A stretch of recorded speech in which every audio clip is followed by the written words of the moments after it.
Have you ever hit a moment where you realize you can't depend on anyone, not even those closest to you?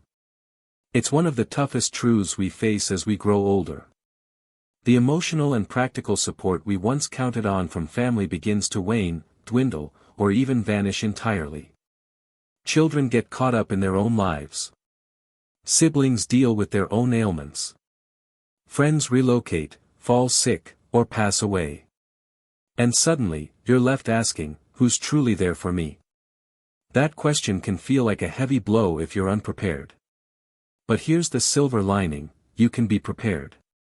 In fact, you can craft a life at 70 or beyond where you feel robust, centered, and unshakable, no matter who comes or goes.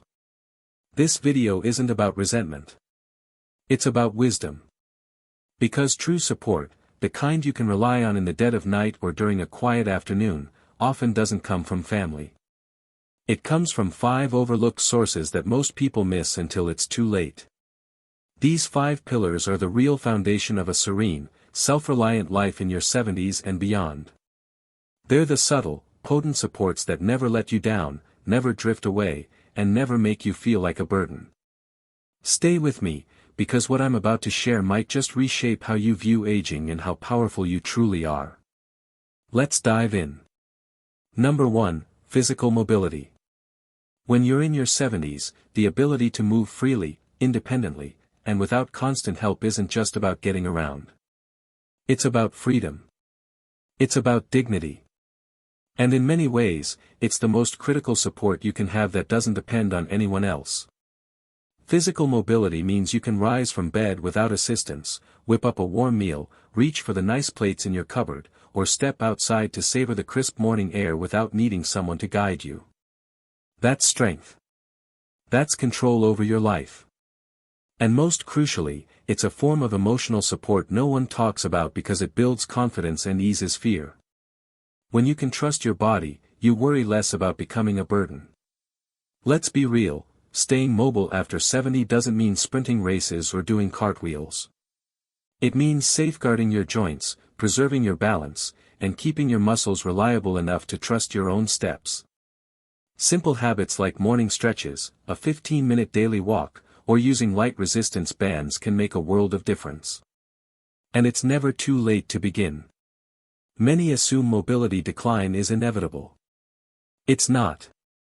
The more you move, the more your body strives to keep moving. Your body responds to your actions, not your age. Psychologically, physical mobility counters a deep fear most older adults carry, helplessness. When your body becomes dependent, your mind starts to shrink too. You second-guess yourself. You skip outings. You avoid trips. You turn down invitations, not because you're uninterested, but because you fear you can't manage. That's not aging, that's retreating. And you don't have to live that way. Take Harold, a 78-year-old I met at a park in Florida. He walks laps every morning with a cane, no matter the weather. I asked him once why he's so dedicated, and he said, because the moment I stop walking is the moment I start depending on others, and I refuse to wait. I want to live. His mobility isn't flawless, but it's his, and it brings him peace. He still drives to the store, visits friends on Sundays, and climbs the 3 steps to his porch with pride, not because someone built him a ramp, but because he refuses to stop moving.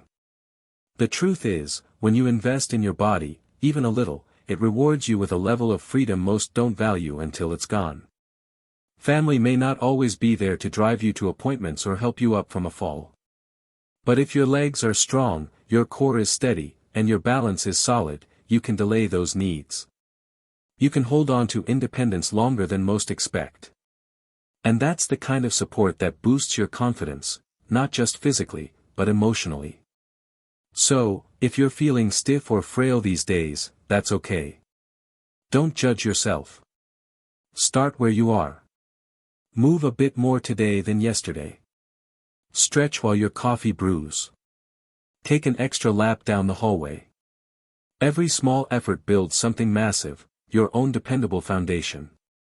A foundation that stands by you, no matter who else shows up. Number 2, financial simplicity. When you hit your 70s, peace of mind doesn't come from the size of your bank account. It comes from understanding your needs, managing what you have, and living within your means without fear or shame. Financial simplicity is one of the strongest supports you can rely on, and it's one of the few you can control entirely on your own. Complex finances become emotional baggage, juggling multiple accounts, tracking endless subscriptions, or feeling swamped by credit cards. It's not just stressful, it erodes your sense of security. And when you're older, security isn't just about comfort, it's about survival. No matter how much family cares for you, they can't undo financial chaos. But a clear, streamlined plan can carry you through the toughest times, like a sturdy cane for your spirit. Here's what most people miss: simplifying your finances doesn't mean losing control. It means gaining control, a modest lifestyle that suits you, not someone else's expectations, and the freedom to buy what you need without second-guessing every penny. It's like decluttering a messy closet. Once it's organized, your mind can relax. Psychologically, financial simplicity eliminates one of the biggest sources of late-life anxiety: uncertainty. Many older adults lie awake wondering, will my savings outlast me? What if I need a caregiver someday? These questions haunt more than physical pain. But when you know where your money goes, when your spending is deliberate and your needs are met without strain, you sleep better. You stand taller. You feel steadier. Let me tell you about my neighbor Lorraine, a 74-year-old widow who once worked as a librarian.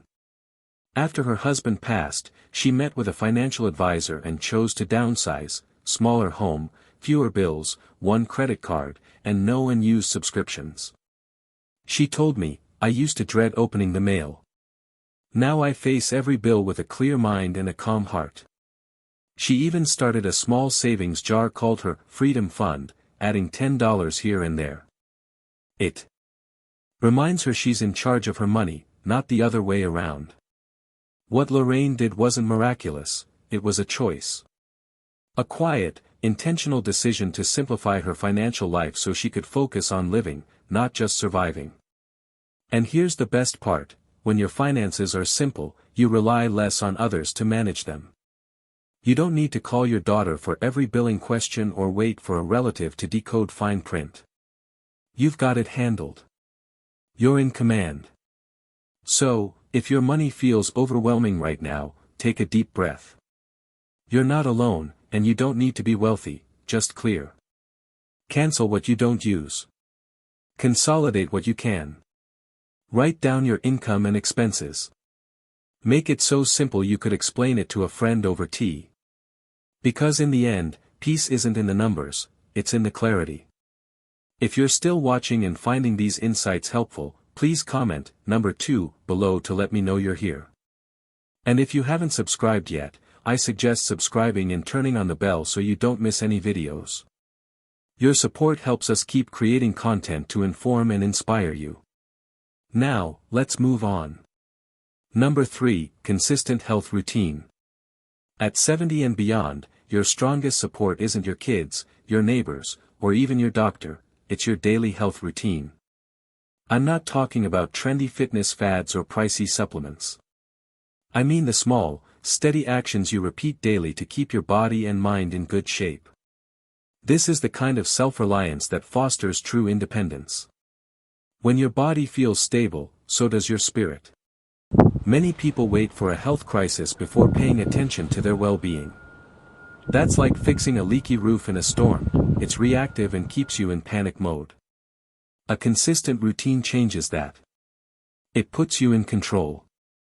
When you walk every morning, stay hydrated, stretch your limbs, take your meds on time, and eat what nourishes you, not just what fills you, you create a rhythm of self-respect.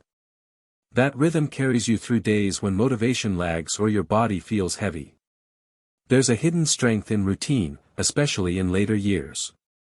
Psychologically, routines reduce anxiety by eliminating decision fatigue. You don't wonder, should I do this today? You just do it. That predictability breeds stability, which builds confidence. And confidence lets you say, I'm still capable. I'm still moving. I still care for myself. Let me tell you about Frank, an 81-year-old retired electrician I know. Every morning at 6 a.m., he brews green tea, does 15 minutes of chair stretches, takes his meds, and walks 30 minutes around his block, rain or shine. He once told me, "It's not about exercise, it's about reminding myself every morning that I still matter." That struck me because Frank's routine isn't about fitness, it's about identity. It's about staying connected to the part of himself that refuses to give up just because the years pile on. And here's something you might not realize: with a routine, you need less help, not more. You're less likely to forget meds, less likely to fall, less likely to feel adrift. It's like carving a clear path through a foggy forest. Your feet know where to go because they've walked it daily. That's real support, and it relies on no one but you. Of course, some days are tougher, achy joints, low energy, or bad weather might keep you indoors. That's fine. The routine can adapt. What matters is consistency, not perfection. A short walk around the house, a few deep breaths by the window, or a full glass of water before bed, these aren't grand tasks, but together they form a safety net that holds you up and keeps you moving forward with grace. So, if you feel stuck or your routine has slipped, start small. One habit, one action. Every time you show up for yourself, you prove you're your own best caregiver. And that's a support no one can take away. Number 4, emotional resilience. If there's one form of support that grows more vital with age, it's emotional resilience, not wealth, not even health. Because when your emotions are strong, you can weather anything: loneliness, loss, setbacks, and yes, even family disappointments. Emotional resilience lets you sit in silence without feeling hollow and face hardship without feeling broken. By 70, life has likely handed you losses, maybe many. A spouse gone, children distant, health fading. The mistake many make is thinking emotional strength means never feeling sad. That's not it. Emotional resilience is about feeling deeply but not being consumed. It's about letting grief flow through you, not take root. This strength doesn't come from pretending all is well, it comes from saying, "This hurts, but I can handle it." And every time you do, every time you face pain without fleeing, you grow less afraid of what's next. That's powerful. That's freedom. You're not leaning on others to carry your sorrow, you're learning to hold it without breaking. Let me share a story. Eileen, a 77-year-old widow, lost her husband 5 years ago and lives alone now. I asked her once, "What gets you through tough days?" She said, "I light a candle every night, not for faith, but to remind myself I'm still here. Some nights I cry, some I laugh, but I always tell myself, you got through today." That small ritual is her way of honoring her pain without letting it overwhelm her. That's resilience. Emotional resilience isn't just for big tragedies, it's for small letdowns too. When your daughter doesn't call, when a friend moves away, or when you can't do what you once did, crumbling at every shift makes life too painful to enjoy. But with emotional strength, you gain freedom. You're not at the mercy of others' choices or life's changes. You're steady because you choose how to respond. Psychologically, emotional resilience rewires your mind. It slows your thoughts, calms your nervous system, and builds confidence that you can face uncertainty and still be okay. In older age, when so much is uncertain, that's one of the greatest gifts you can give yourself. Wondering how to build it? Start with awareness. Speak to yourself kindly. Let your feelings be real, but don't let them run wild. Find small grounding habits, writing in a journal, strolling in nature, or playing music you love. Remind yourself often, you've survived every hard thing so far. That's not luck, that's strength. So yes, family may drift, health may waver, but if your emotional core is solid, you'll stand clear-eyed, steady-hearted, and rooted in the quiet truth that you are enough on your own. If you're still watching and finding these insights valuable, please comment, number 4, below to let me know you're here. And if you haven't subscribed yet, I recommend subscribing and turning on the bell so you don't miss any videos. Your support helps us keep creating content to inform and inspire you. Now, let's move forward. Number 5, a personal code of values.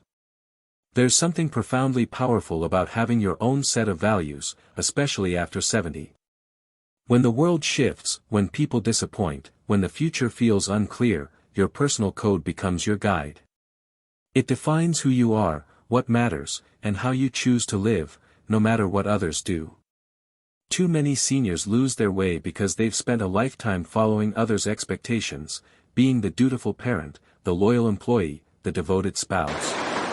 But when those roles fade, they're left wondering, what now? That's where a personal code steps in. It says, this is who I am, and this is how I live, regardless of who's watching. A strong personal code might include values like honesty, kindness, accountability, simplicity, or self-respect. These aren't glamorous. They don't impress anyone but you. And that's the point. When you live by your values, you stop needing approval or validation. You stop being shaken when someone disagrees because your peace doesn't rely on them. Let me tell you about Howard, a man in his early 80s I met. He once said, I have 5 rules: I tell the truth, I don't waste food, I return what I borrow, I forgive quickly, and I sleep with a clear conscience. That's it. Every day, Howard lives by that. He's not wealthy, doesn't have a big family, but he carries a quiet dignity that's rare. Why? Because he knows who he is. His code grounds him. Psychologically, a personal code reduces regret. It simplifies decisions. You don't lie awake wondering, did I do the right thing, because you know what's right for you. It also builds inner stability. When life throws curveballs, and it will, you're less likely to panic. You ask, what do my values say, and that guides you. Studies in elder psychology show that seniors with consistent values report higher life satisfaction, less anxiety, and better mental health. Why? Clarity brings calm. When your life has a thread of integrity, it keeps you anchored. But here's what matters most: your values are yours. No one needs to agree or understand them. You don't need to justify them. You just live them. That's their power. Whether it's rising early to greet the dawn, refusing to gossip, giving generously even when you have little, or staying curious about the world, hold on to the values that speak to your soul. Let them carry you. Because when you look in the mirror at 75 or 85 and say, I live true to what I believe, that's real success. That's real self-respect. And no one, not your kids, not society, not even time, can take that from you. It's a support that never fades because it lives within you. In the end, that's what this journey is about, not being remembered by others, but being at peace with yourself. A personal code gives you that peace, quietly, faithfully, holding you up when everything else shifts. Final thoughts. As we age, we often reflect on who truly stands by us when the days grow quiet and the lights dim. And it's not always who we expected. Family, friends, even our own bodies can become less reliable over time. But that doesn't mean we're left empty-handed. In fact, the older we get, the more we see that the strongest supports were never outside us, they were within, waiting for us to embrace them. Maybe it's the quiet power of daily routines, the steady rhythm that tells your mind and body you're safe, you're grounded. Or maybe it's the joy of small pursuits, things that make your hours meaningful, even alone. These aren't just pastimes, they're lifelines to your identity and purpose. Then there's physical self-care. Something as simple as keeping your legs strong and your meals balanced can mean the difference between independence and reliance. It's a truth we don't always want to face, but it's the one that gives us the most control over how we age.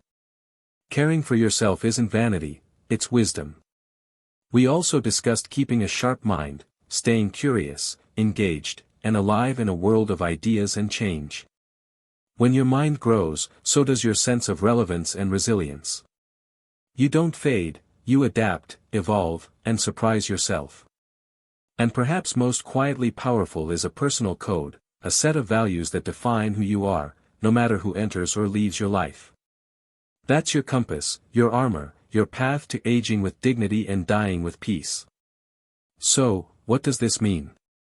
It means the most dependable support system after 70 may not be a person, but a mindset, a way of living rooted in habits, beliefs, and practices that keep you steady, no matter what the world brings. It's about becoming your own foundation. Because when you stand strong alone, you never truly feel alone. That inner strength isn't just comforting, it's liberating. Here's a gentle challenge: take a moment, perhaps after this video, and ask yourself, which of these supports do I already have? Which do I want to strengthen starting today? Don't fear starting small. Big changes begin with one quiet choice made in the privacy of your own heart. Thank you for joining us today. We'd love to hear from you. Leave a comment below sharing one thing you learned and how you plan to apply it. Your thoughts matter to us, so don't hold back. Reading your comments fuels our motivation and encouragement. If you found this video helpful, please like, subscribe, and share. Your support helps us keep creating content to inform and inspire you. Thanks for watching, and we look forward to seeing you in the next video.